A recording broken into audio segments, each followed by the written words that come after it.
going to do a little science, a bunch of photographs, and some diagrams. Hopefully people will enjoy seeing a little bit, mostly focused on what happened in May of 1980. And then we'll look at a few pictures that'll help see where we're headed. And then we'll call it quits. So what I'm gonna do is share my screen. Oh, and I have to ask B to enable attendee screen sharing so that you can. Oh, yes, okay. Sorry, we didn't practice this part. We're learning to use Zoom, so thank you for your patience. Okay. No.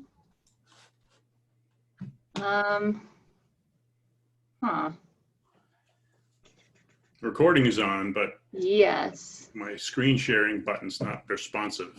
I'm going to make you the co-host and see what that does. Okay. See if you can share your screen now. Oh, good. I think.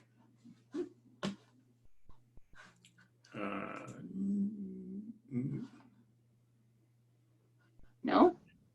Yeah, I'm getting there.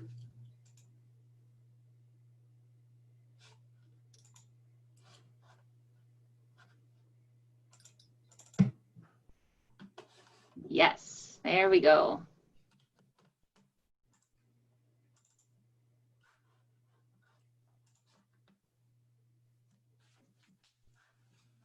Okay, can people see that? Just nod or I'm gonna go ahead.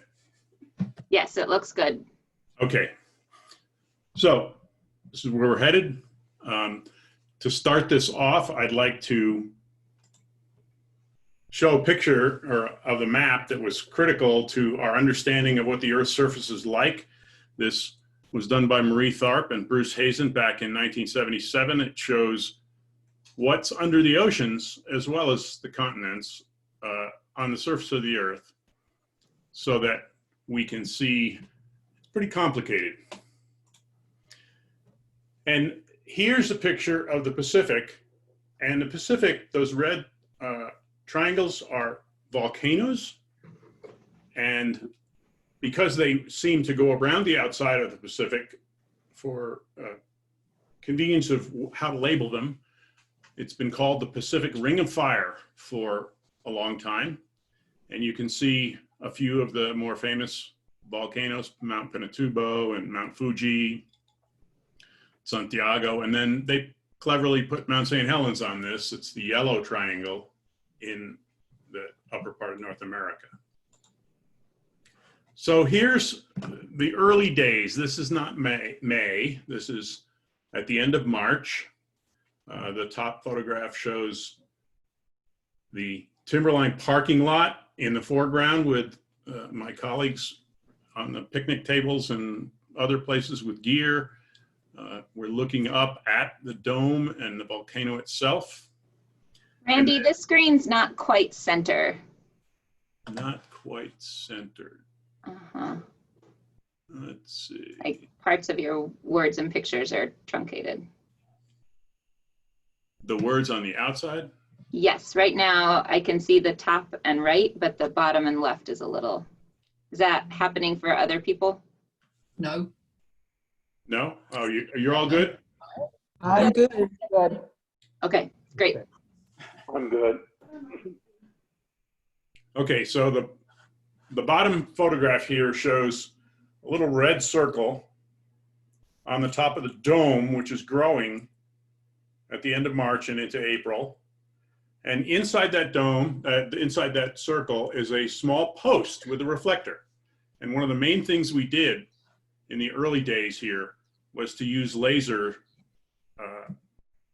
tools to measure the position of the ground all around and figure out where is it moving, because we could see from seismographs that the ground was indeed moving. And we could see from being in the air when it was clear like this, and it wasn't always clear like this, many times very cloudy and rainy and typical Pacific Northwest. We could see cracks in the ground. We could see moving ground, not while it was moving, but that it was different than the last time we saw it. And then there were many, starting on March 27th, a crater opened up on the top of Mount St. Helens. And the crater was about 250 feet wide, and it showed ash eruptions, which were the result of steam coming up through the ground and pushing, and it would make the ground shake. So these are taken from that parking lot. Top left, time to get the camera out, look up, see what's going on. Top right, oh, it's going on some more. Then bottom left, then bottom right, showing how this progressed.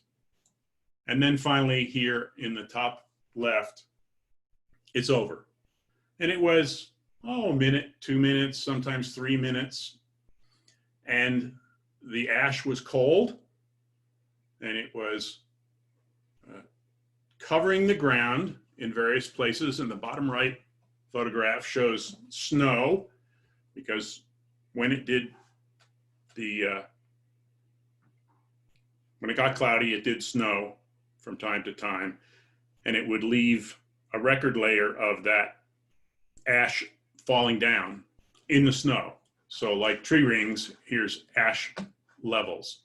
And they, of course, would disappear in the summer, but they were unaware that they were about to really get disappeared, and they would be obliterated. So, brief knowledge here about what the surface of the Earth is like. It's made up of very thin plates. The plates are solid rock, and we have basically two kinds: ocean crust, continental crust. Ocean crust is fairly thin. Continental crust is fairly thick. The ocean crust is covered with water virtually everywhere because it's thin, and because with water on the surface of the Earth, we have to balance where that water goes. And so it covers the thin crust and doesn't cover the thick crust. The crust is broken up into these plates, and the plates have three general boundaries between one and another. They either move away from each other, and that's what's happening, for instance, in the North Atlantic, where many of you, if you look at a map of the world, you'll see that, gosh, that bulge of Africa fits very conveniently into southern North America around Carolinas and so forth. That's because there used to not be an Atlantic Ocean, and the plates moved away from each other. Then the plates can slide past each other, and when they do, they often are grinding past each other, and that's exactly what happens at the San Andreas Fault, and it can be very dangerous earthquakes there. And then there are places where, because the Earth's not growing or shrinking, or it's not growing, the plates crash into each other. And where they crash into each other is often where either the crust, as I say, rumples up and creates mountain ranges. And that's exactly what happened. If you can imagine the continental crust, which makes up what we call the country of India, and it smashed into the belly or the southern end of Asia and created the Himalaya Mountains. When ocean crust runs into a continental crust, and when ocean crust runs into another ocean plate, one will go under the other, and the one that goes under ends up melting because it gets hot and often has water and sediment contained within it. And that hot rock bubbles up and forms volcanoes under the crust that is on top. So we look and we see these things on the surface, and that's what the top is on the left. On the bottom on the left, you see A and B. You also see them hidden cleverly and on the top. And that is our, as geologists' way of saying, gosh, if we were to cut through the crust and look and see what we can see, what would it look like? And so down here at the bottom, we see this plate called the Juan de Fuca plate, which moves under North American plate. And as it does, right here, this pink is that ocean crust. It gets warmed up. It contains water and lighter rock that melts and forms bubbling up magma. And so here, cleverly drawn, is B that goes underneath Mount St. Helens and then Mount Adams to the east of Mount St. Helens in the North American plate. I've put here in a rough perspective what we see and what we call these things. This bottom thing is a cross section. The top thing is a map. And for those of you who think that mountains are tall and the ocean is deep, I wanted to say that if the Earth were a good size onion, about 8 centimeters across, the crust, ocean crust or continental crust, would be about the thickness of an onion skin.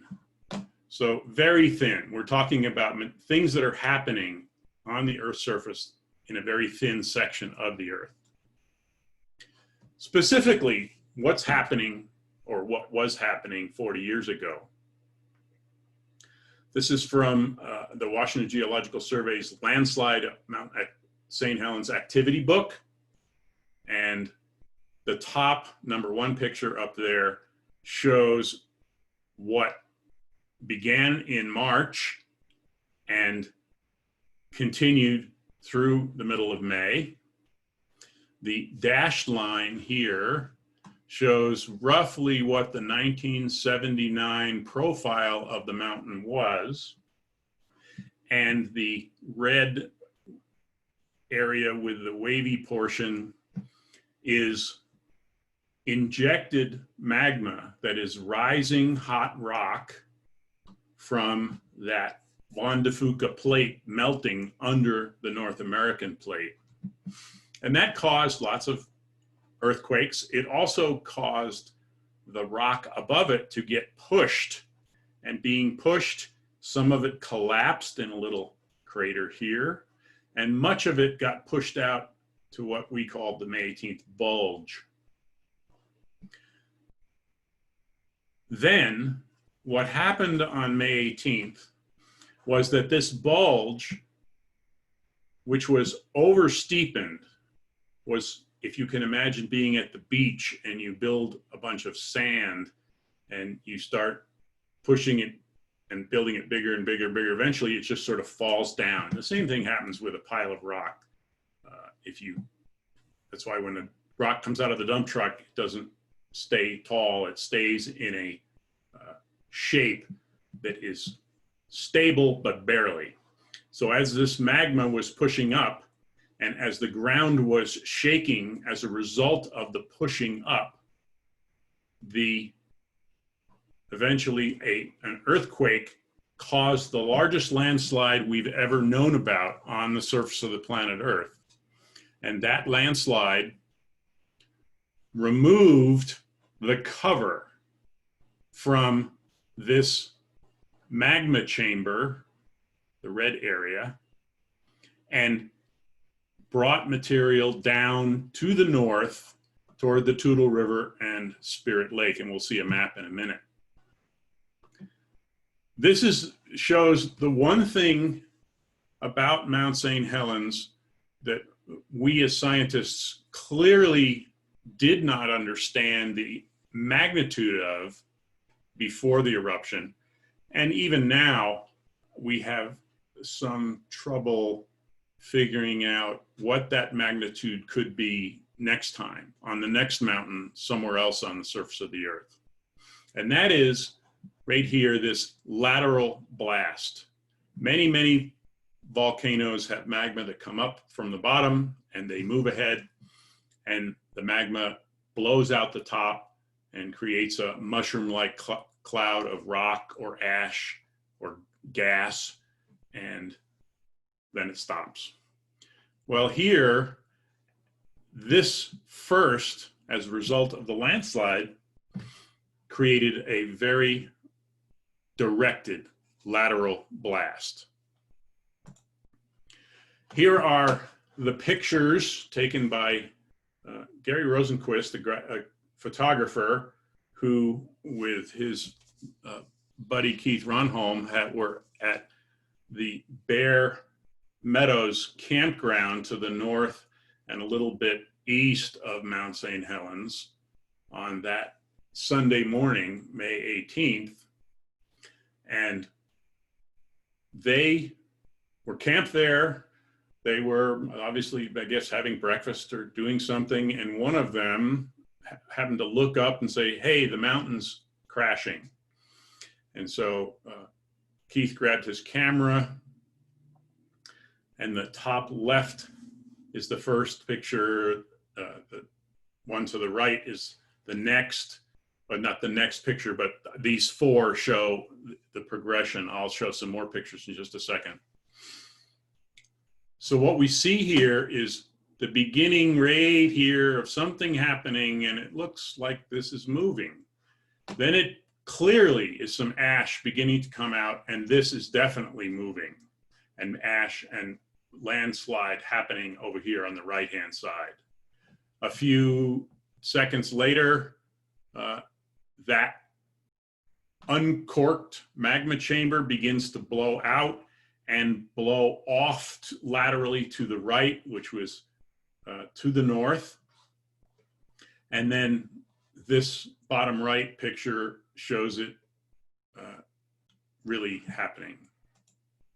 So here are the actual time-stamped photographs. This is about 5 minutes before what's going to happen. He took a picture. Then at 8:32:47 was the first picture. And it begins to show how some of this is right here, is beginning to slide right here, and up here is beginning to slide from over here. So 2 seconds later, took another photograph. There is some more collapse down in the lower section of the mountain, and the beginning of the top really beginning to slide across the top of the hot magma chamber, getting closer to the surface. 4 seconds after that, we begin to see ash blowing out the top, and some ash over here from the landslide rock material, including snow, over here on the right-hand side. Moving ahead some more time, seconds, the blast is getting bigger, and seconds after that, less than a minute in these 6 photographs. The lateral blast is really developing, moving to the right from their position at Bear Meadows. And the lateral blast now is overtaking this landslide.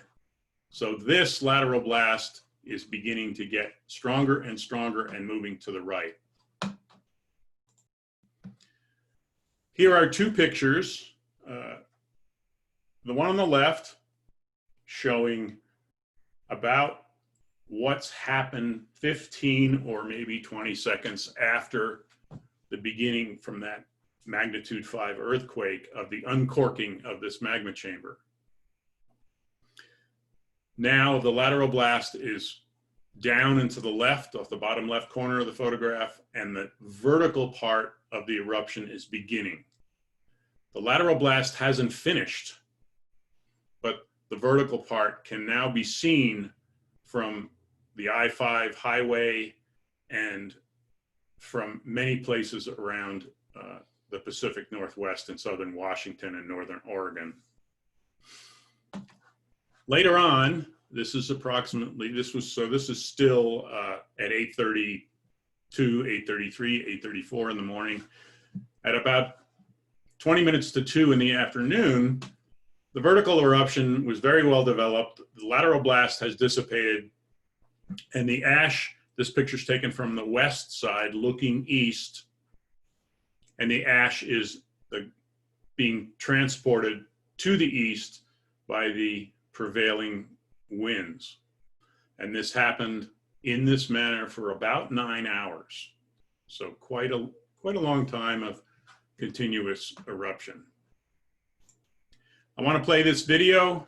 It briefly shows my friends, and I'll probably cut it off toward the end, but it's interesting.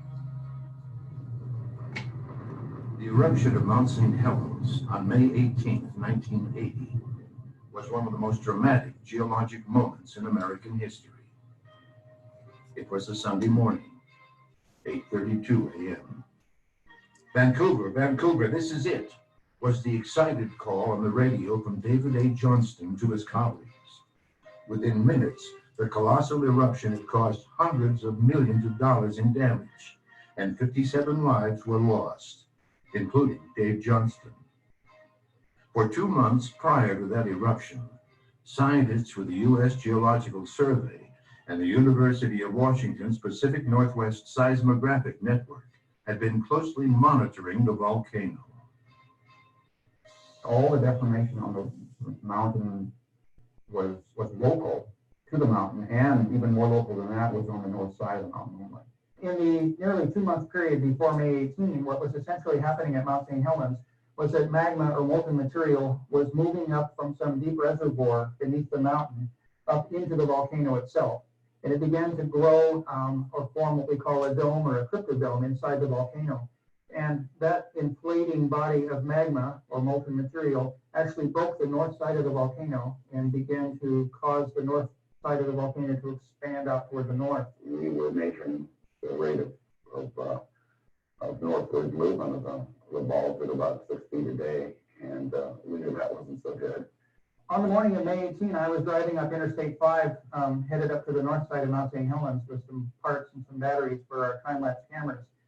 And as I glanced over at Mount St. Helens, it was a beautiful blue sky day, and the mountain was sitting out there, and suddenly I saw this mushroom cloud go up above the volcano and climb rapidly up into the stratosphere. I was down in the room where the seismographs were at 8:32 in the morning, and I heard a sound. I just looked over my shoulder, probably just a split second after the big earthquake had started, and saw that this was something very larger than we'd seen before. Watched it for a few seconds just to confirm that. And then I ran upstairs to the next floor up to the radio desk of the Forest Service, and called Dave. And we couldn't get through. There was no answer. So I guess I had the realization right away that this was some kind of a tragedy. And on the one hand, it was this huge, exciting, and interesting magmatic eruption, and on the other hand, I was pretty certain that something terrible had happened to Dave. So it was a strange day for me. And we were off the ground probably at 9:05 or something like that. I mean, it was really, really rapid. And I got up to the point where we could really see the mountain well, I suppose between 9:20 and 9:25, something like that. There was this terrific, very vigorous vertical eruption column. There was the stem of the mushroom or the toadstool that then blossomed out at greater height. And for most of the morning, we saw this tremendous ash cloud roiling out toward the northwest. And I can only assume that was coming off of the big pyroclastic flows that were going off in that direction that later built the Comet plane. It was a very eventful morning, but it was sobering because I remember thinking up in the airplane that Dave just couldn't have survived this, especially when we got around to the west side and saw all this ash headed in his direction.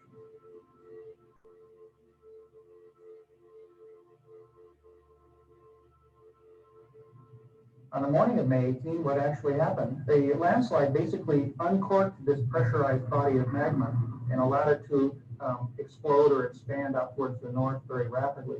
This is what we call the lateral blast. It was a horizontally directed explosion of incredible magnitude. It caused this expanding cloud of ash, rocks, and gases to move out across the countryside to the north at speeds of several hundred miles an hour.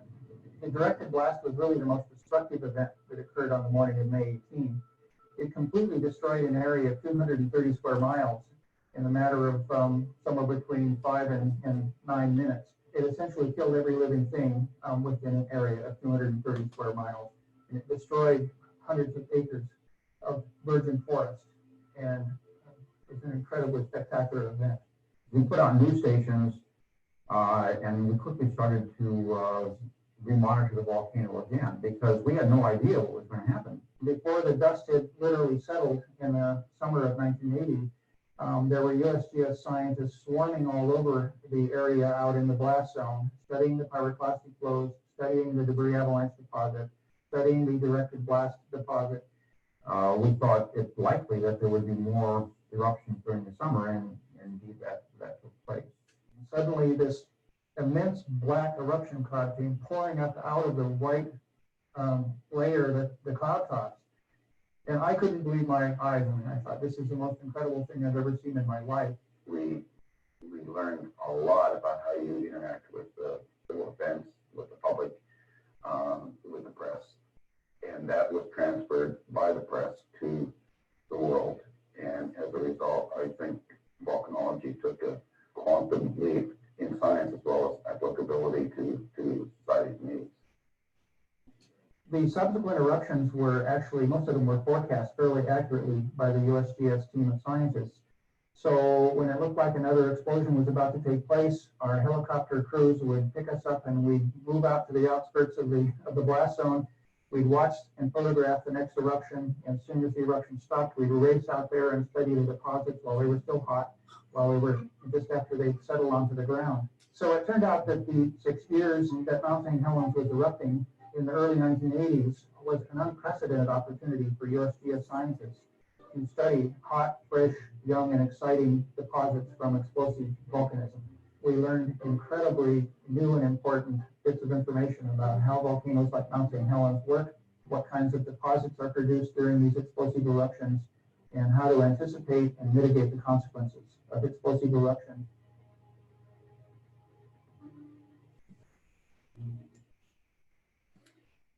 Okay, so that was the video. That's what happened. I was not in Washington at the time. We did not have money. We were scurrying around trying to figure out whose grant was going to pay for what part of all of this. And I was back at the USGS office in Denver. But it didn't take long. Here's a satellite image, Mount St. Helens right here under where my cursor is. And you can see the ash cloud moving east across the state of Washington. And if we go on here, we'll see that the ash fall from that May 18th eruption was 2 to 5 inches across part of southern Washington, but measurable across a lot of the northwestern United States. And I remember, if we go here, Colorado, so Monday, May 19th, is when that ash cloud began to appear in Colorado. And I can remember being at the Denver Federal Center and sort of looking up and thinking, oh, boy, you look over Boulder and the air is starting to get very dirty. And the car that I had parked outside the office by the end of the day certainly had a noticeable crust of material on it, more than the pollen that's dropped here in the last few weeks on my car, but not enough that it created a danger, particularly to the Front Range folks, but noticeable. And you can see here the progress across North America, May 20th, May 21st, all the way up past Nova Scotia.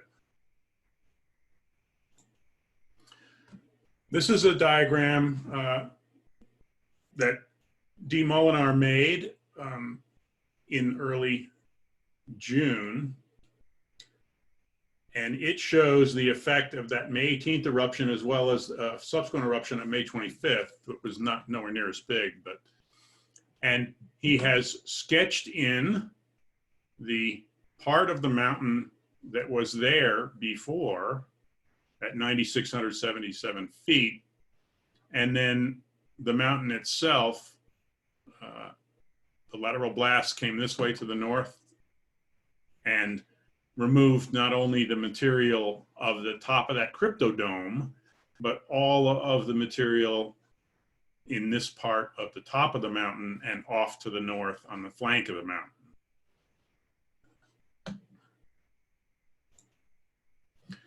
So how much came out?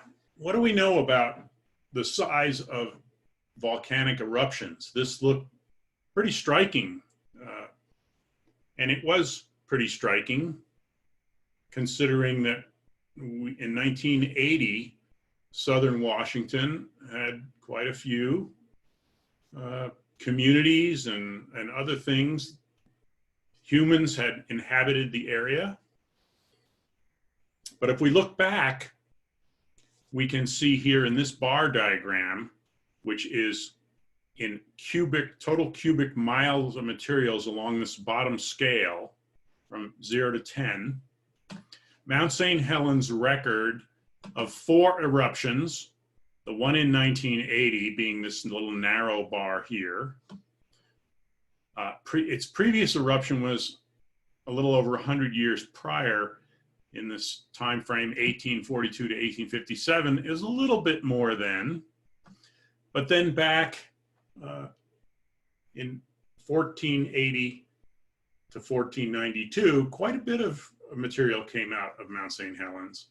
And then almost 2000 BC, it was even more.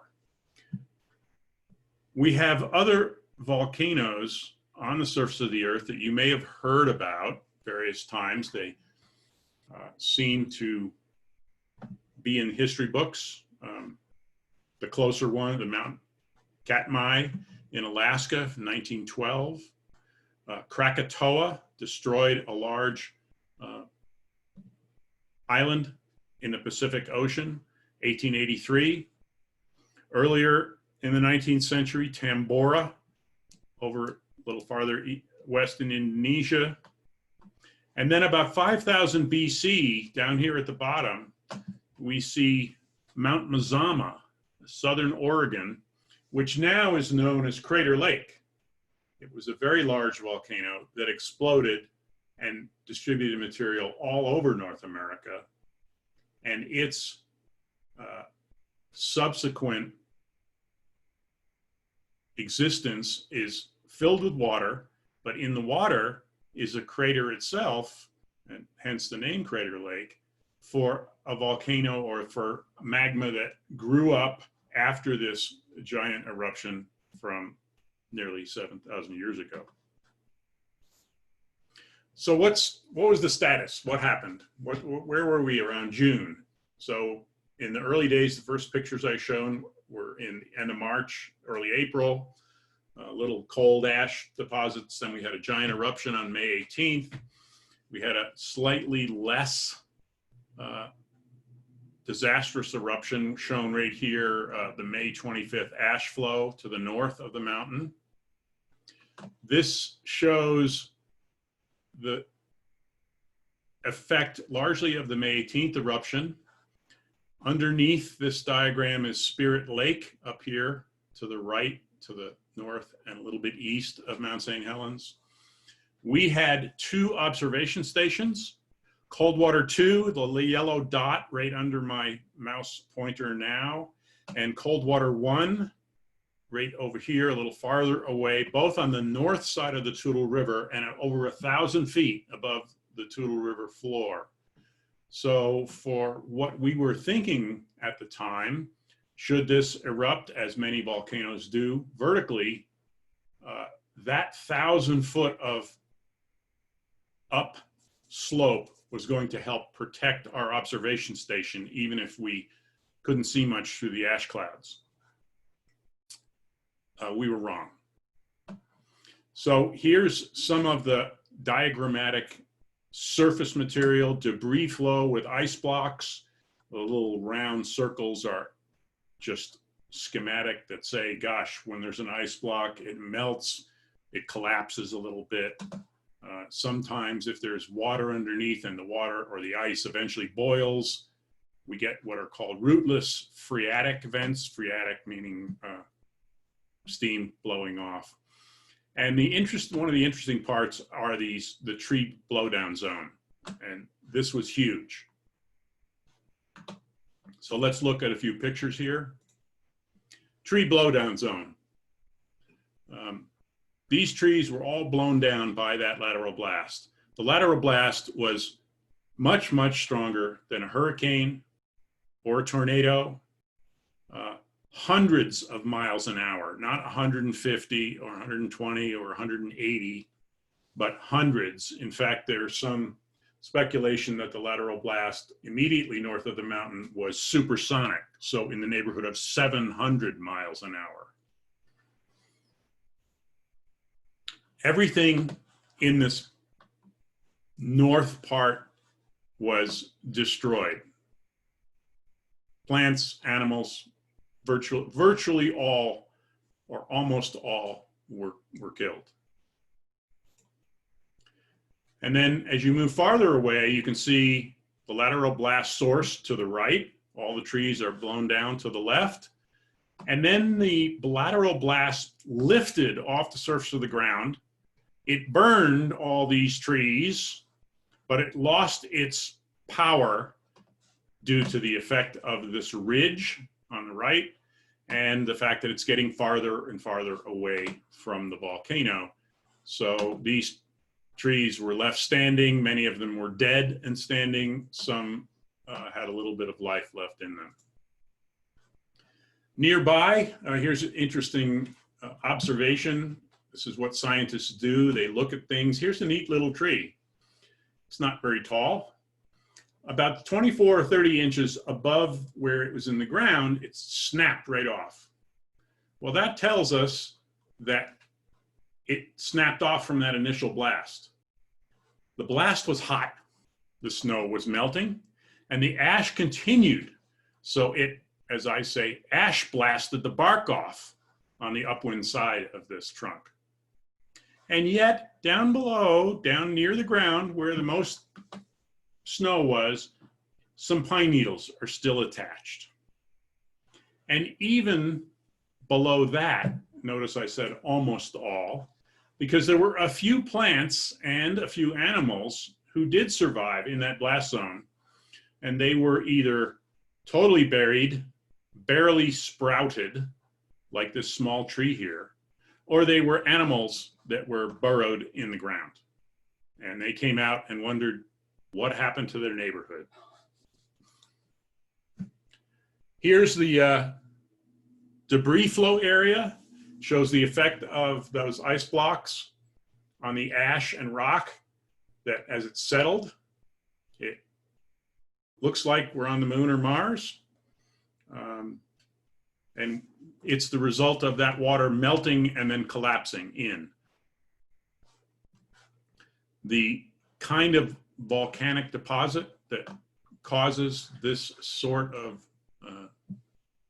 deposit is known as a lahar, and it's mud and ice and water and rock, ash, and it can be extremely deadly for people or plants, animals. So that Coldwater 2 observation station that was 1,000 feet above the Toutle River and about 6, 7 miles north of Mount St. Helens was here on the left. And this had a good shot of the mountain. If the mountain was going to erupt up, probably it would be fine.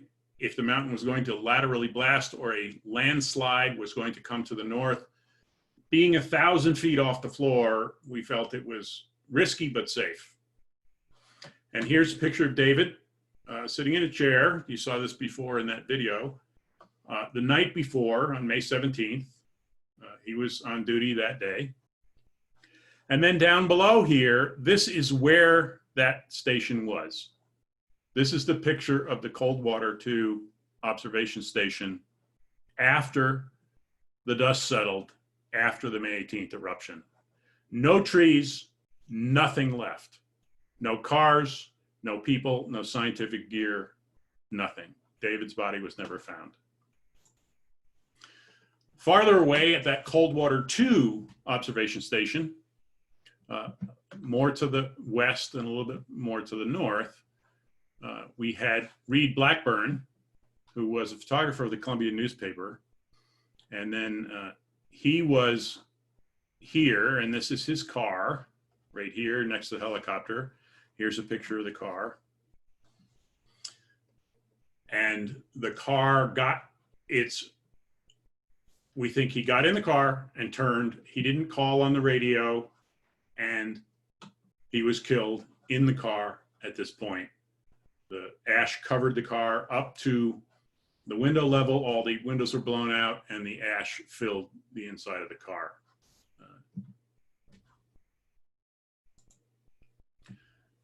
Downstream, the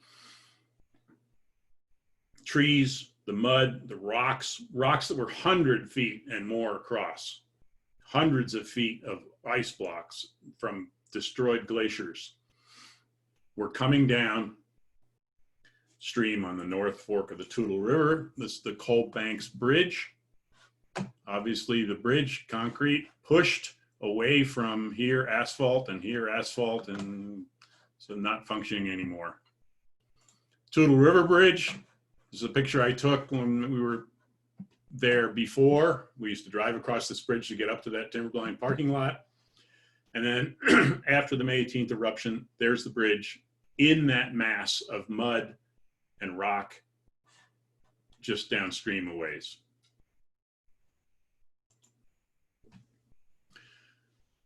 So while we were working there in April and May, March, even in June, we stayed at the Shiloh Inn in Vancouver. And frequently you got up in the morning and the thing you had to do was to hose the ash off the car before you got the car and started driving up I-5 to get up to the Toutle River and then into the volcano. After the big eruption, residents were doing things like this guy, getting on his roof, using his snow shovel, putting a little piece of, I think this is probably a piece of sheet metal or maybe a carpet, and he's shoveling ash off his roof down into his wheelbarrow, and it became what they carried away and dumped somewhere. And I added this comment here about face masks. We had face masks, and there were some pictures you may have seen in that video about wearing face masks on the mountain when those ash eruptions were happening. Well, like many younger people today, maybe, I was a bit irresponsible and I didn't wear my face mask as often as I should have. And very sharp volcanic dust particles can get into your lungs and stick in the tissue. And I thought it was called volcano-pneumosilicosis, but it's actually this longer word that I can barely pronounce that apparently is the longest word in any English dictionary, 45 characters long. I coughed for years after work in the early 80s, after working in Mount St. Helens, certainly through the 1990s. I still cough a little bit, but I think I've finally gotten rid of it maybe 15, 20 years ago. So here's a diagram again by D. Molinar. This is mostly to show Spirit Lake, which was a recreational place. It's where a person lived, Harry R. Truman, who was a kind of cantankerous old guy, lived there for many years and refused to leave. He was killed in the eruption as well. And then the after May 18th eruption, there's the part of the mountain that's gone, extra deposits to the north, made the level of Spirit Lake much higher, 300 feet higher probably, and much shallower because much of this ash and rock filled what was previously this basin for Spirit Lake. So these are comparisons of what it was like before and after in a diagrammatic fashion. Here's a picture, an aerial photograph, roughly the same thing across Spirit Lake, lots and lots of organic debris, trees, trunks, stumps, to Mount St. Helens, showing some steam coming out, the dome in the middle, and a sort of amphitheater-like crater with it open to the north. This is an aerial photograph showing that dome right here and the amphitheater-like rim around and the breach to the north. Spirit Lake here, Mount Rainier off in the background, and the Goat Rocks Wilderness off in the background a little bit farther east.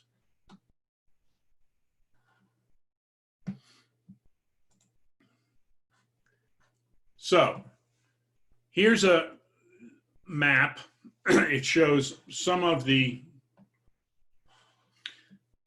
human cultural pieces, towns, cities, Vancouver, Washington, Portland, Oregon, I-5, Castle Rock, and the road, North Fork of the Toutle Road. There are some things on here.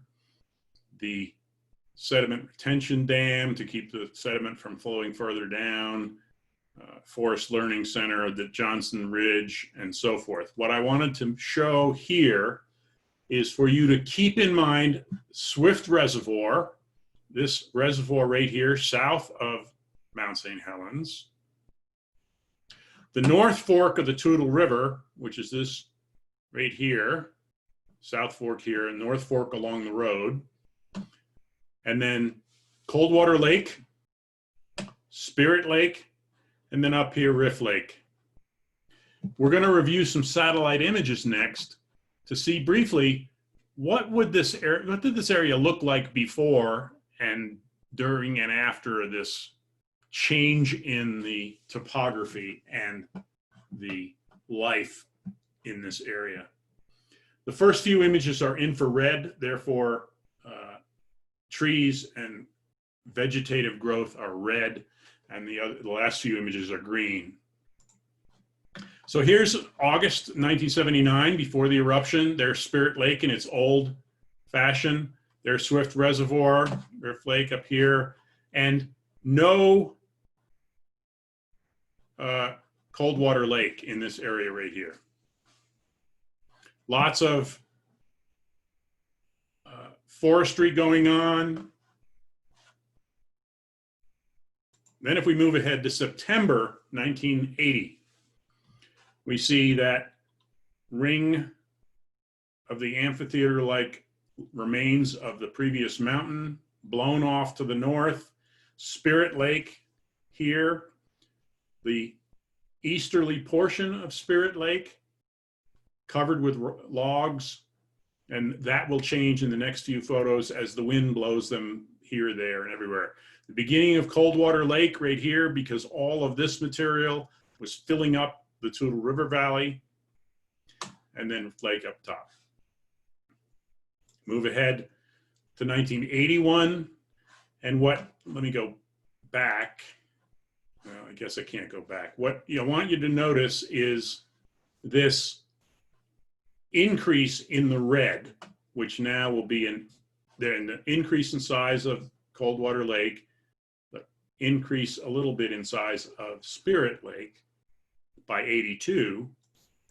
And then by 89, Coldwater Lake's well established, and the green, which is replacing the red, is really creeping in toward the mountain. In 1982, a couple of cultural land ownership things occurred.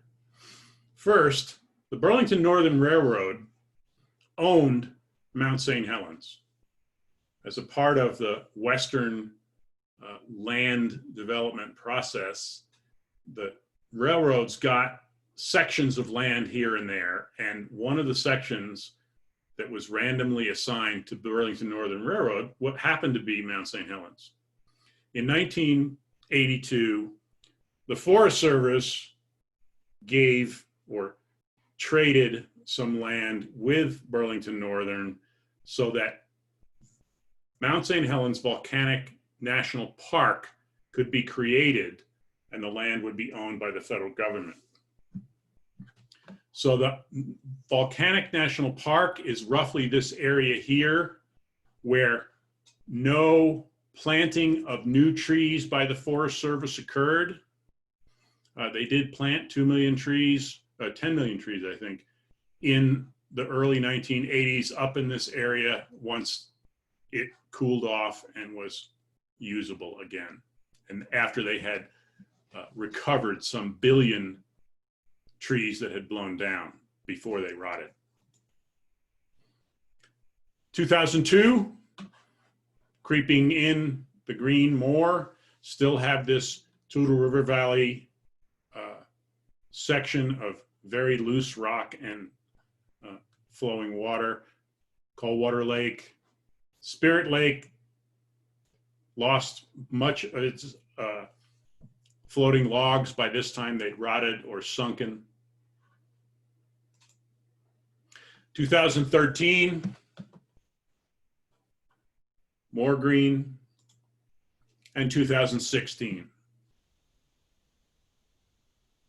So you can see that Mother Nature is marching in and taking over what the blasts from 1980 had blown down and killed.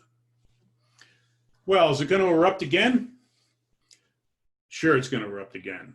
I showed you that little bar chart before with the previous Mount St. Helens eruptions. So here's a picture, aerial photograph, across the dome inside the amphitheater-like part of Mount St. Helens, here on the right, around off the photograph, around to the left, and around to the left off the photograph. This dome is what pushed up from that cryptodome, from that magma chamber in the 1980s up through 2000. Sat there, didn't do much. And then in 2004, more earthquakes and new magma pushed up on the south side of this dome and up against the south side of the amphitheater.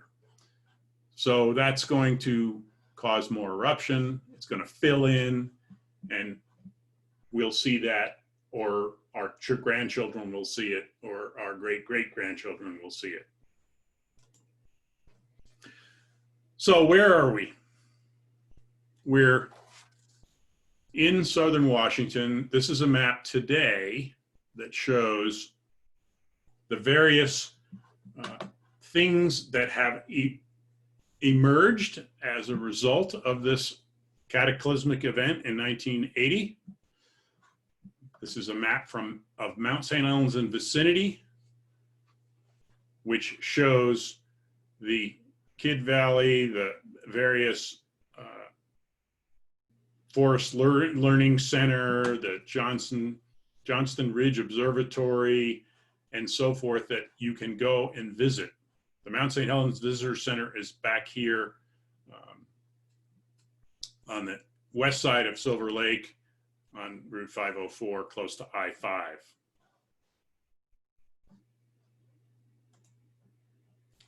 So here's what Google Maps makes this area look like today. Here's the Johnston Ridge Observatory. That is indeed the observatory spot where Dave was when the eruption occurred. Coldwater Ridge Visitor Centers on the other side of Coldwater Lake, up here, where in this area was where Reed Blackburn was killed at Coldwater 1. There's some viewpoints along the road back toward the Mount St. Helens Forest Service Learning Center. So if you go up today, this is what you see. and this is what you can get to. And there are trailheads and other access points here into the south.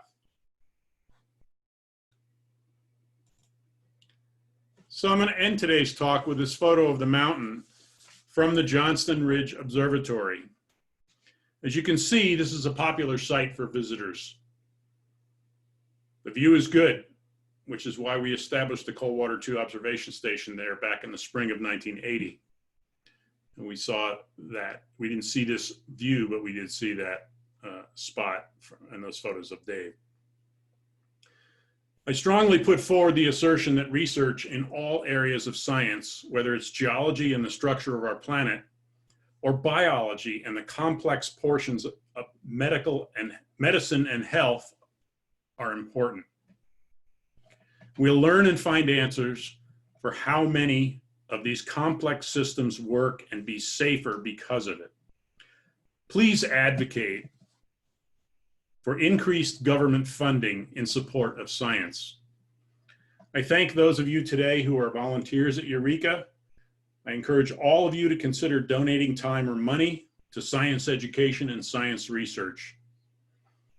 We cannot anticipate who among our children, grandchildren, and all future generations will likely make key discoveries and find solutions to make the future safer, more healthy, and frankly, fun. EUREKA is key for exciting people about science in the Grand Valley. Thank you very much for your attention today. So I'm done. Thanks, Randy. That was really great. Does anyone have any questions? Thank you, Randy. You're welcome. Thank you from Pete Morton. Very nice presentation. Say thank you before you leave. This is Bambi. Thanks, Randy. My Randy. muted in the beginning and didn't get to see. But I did show, I was trying to show my Mount St. Helens National Volcanic Monument wristband. I had it 2 years ago. Nice. Randy, I never saw anything so amazing. I was coming around the road and there's a bend, I think it's on the 504, coming around and seeing that amphitheater is just an amazing view. It's particularly amazing if you were fortunate enough to have ever driven up that road before. Mm-hmm. And, you know, it was a mountain. You saw the mountain, great. Mm-hmm. And then come back later and you drive up and you, all of a sudden it's like, what happened to that mountain? And what is all this stuff next to the road? Yeah, oh yeah. And then where we had to stop and take helicopters in order to get to where the spots where we were doing our work. Mm-hmm. So thanks, Randy. How much shorter is that mountain now than it was then? Is it over 1,000 feet? Yeah, it's about 1,300 feet, I think. I wrote it down somewhere. Yeah, 1,300. Yeah, 1,313. Mm-hmm. A lucky shortness.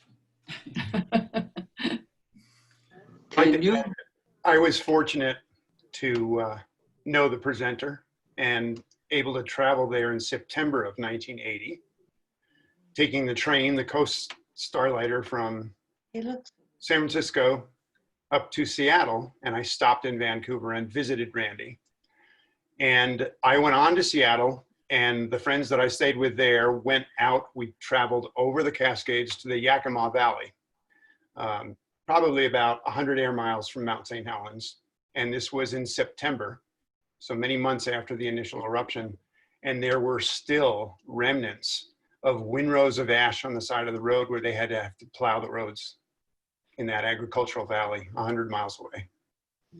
It was really an amazing sight. Hey, thanks, Randy. I actually lived at Yakima in the 90s. And when I built my house, I was wondering what the gray band was in the ground.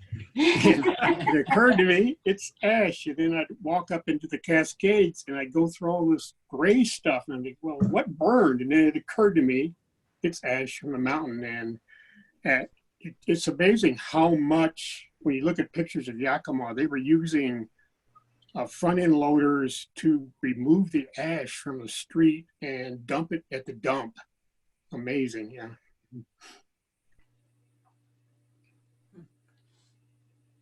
Knowing the size of the St. Helens eruption, could you relate that to the smallest of the Yellowstone that happened about 640,000 million years ago? Yeah, more 640,000 years ago. But yeah, right. Mount St. Helens was a small burp. Yellowstone, there's another kind of volcano that I didn't mention in the early part of the talk, and that is there are places in the earth where hot rock has nothing to do with the borders of the plates. It's not part of plates crashing into each other or pulling apart from each other. It's a much deeper source,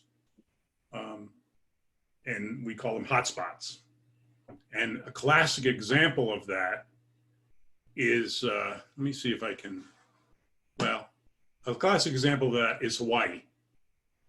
The Pacific plate has traveled over a hotspot, and that hotspot has pushed magma up through the oceanic crust and up and up and up, built mountains on the floor of the ocean, so that currently the Big Island of Hawaii and the volcano, the complex volcano that is the Big Island of Hawaii, is the largest mountain on Earth. It's much bigger than Mount Everest, because Mount Everest is just a little bump in a series of mountains where two plates crash together, where Hawaii is a large, large pile over a hotspot. Another hotspot is that Yellowstone hotspot. And the Yellowstone hotspot provided magma to come up through the North American crust and is a part of what's called the Columbia River basalts, and goes across Idaho and then on to Wyoming. And it's an enormous amount of magma below the surface of the earth, and an enormous amount of erupted material in northern Oregon, southern Washington, Idaho, on into westernmost Wyoming. I don't know what's going to happen at Yellowstone, but clearly those of us who know about a little bit more about volcanoes are very concerned that a hotspot kind of source can provide an eruption that's many times bigger than what we saw at Mount St. Helens, many times. So I don't know that I can answer your question, Rolf, completely. You have. Thank you. Randy, another question along that line. I know we have big calderas down in the San Juans. Are they a similar activity? They did. Yeah, there's the volcanoes that there's one sort of south and east of Gunnison.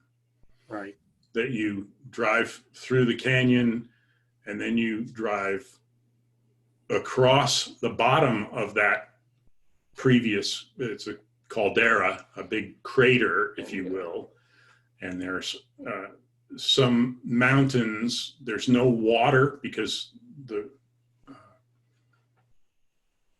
erosion has eroded that road toward Gunnison so that it drains.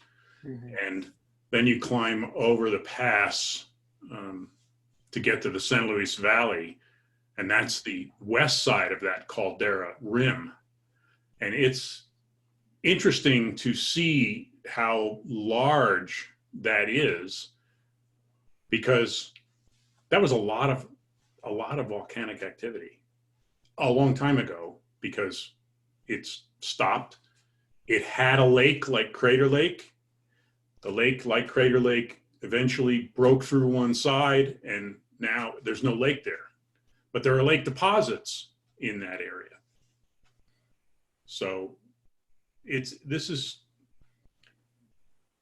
to some degree, it's interesting that while there are thousands of volcanoes on the surface of the earth, imagine if we had to know all about all diseases, all broken bones, all this, all that, and we only had a few thousand people to look at and evaluate. And we wouldn't be making the progress that medicine is making, because medicine has millions and millions of people of various sorts and various diseases and injuries and so forth to evaluate in order to come up with some of what they know. And we don't enjoy that luxury. We have to look back at the rock record where there's, wow, didn't know that was a volcano before, didn't know that was a caldera, but now that we know what calderas are, we can identify them better and begin to draw some more conclusions.